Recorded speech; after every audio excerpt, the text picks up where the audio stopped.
Hi mga guys, magandang umaga. Ngayong araw pala ipapasok na naman ako sa trabaho. Inalmusal ko nga lang pala dito yung dalawang Spanish bread na binili ko agabi dun sa Blue Ribbon dun sa may Albata. Hindi ko na nga lang nabidyohan kanina yung pagkain ko kasi nga late na nga din ako nagising, mga bandang magna 9:30 na rin. Kasi kagabi late na nga din kami nakauwi galing Albata. Mga bandang magta 12:30 na nga din yung nakarating kami dito sa accommodation. You know mga guys, no? Good morning ulit sa inyo.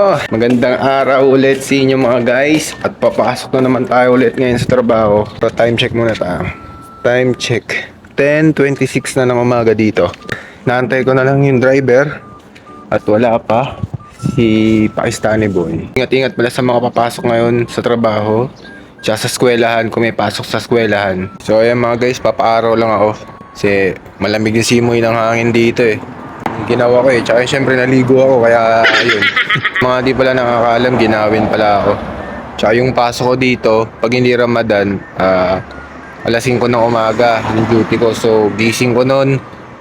Pagka ganun yung schedule ko, alas 4. Yan, tas maliligo ko niyan. Minsan 4:30 pa ako nagigising pero mabilis ang ligo lang, 1, 2, 3 okay na. Kasi pag umaga lang dito malamig. Pag hindi summer, pero pag mga ganito, mga bare months, mga ganun. Hanggang March, yan, malamig-lamig. Pero iba-iba din kasi klima dito. May araw na mainit, pero may araw din na lalamig. Pero yun, etong ano lang, etong buwan lang na to. Pero nung February tsaka December, ay, talagang malamig talaga. Tagos talaga sa mga buto. Di pala buto, tagos pala sa balat. Balat buto, ayun, talagang ramdam. Kaya yung papaaraw muna ako guys kasi syempre kailangan din to. Kahit sabi mong alas 10 na. Kasi ano oras na din kasi ako nagising eh. Nagbata kasi kami kagabi. Buo na naman yung tropa namin. Fast forward, bali nakasakay na nga din ako dito sa service at nasa biyahe na nga din kami papunta to sa trabaho. So ayan mga guys, no, nandito na ako sa trabaho. Kakababa ko lang ng service kasama ko si Nepali Boy. Pasok muna ako, no? Ano, update na lang mamaya sa pag-uwi ko. Mamaya na yung mga vlog. You know mga guys, no, uwi na. Saray? What? Ah, kala ko yung kinakausap. So ayan mga guys, naantay na lang din namin yung driver. Message ko na naman din siya. Pauwi na tuloy. Papunta na yun dito para pick upin kami. Time check muna tayo, anong oras na?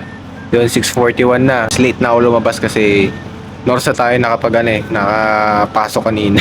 Na late din. Fast forward, bali nakasakay na nga kami dito sa service at nasa biyahe na nga kami papunta do sa accommodation ko. Bali pagkarating ko naman dito sa accommodation at nakapagpalit na nga din ako ng pambahay, kinuha ko na nga din dito sa rep yung binili namin prutas kagabi dun sa Nesto. Syempre bago ko to kainin, hugasan ko muna tong grapes hanggang sa mamute. Hindi, joke lang, isang beses ko lang to hinugasan, baka mamaya maniwala ka eh.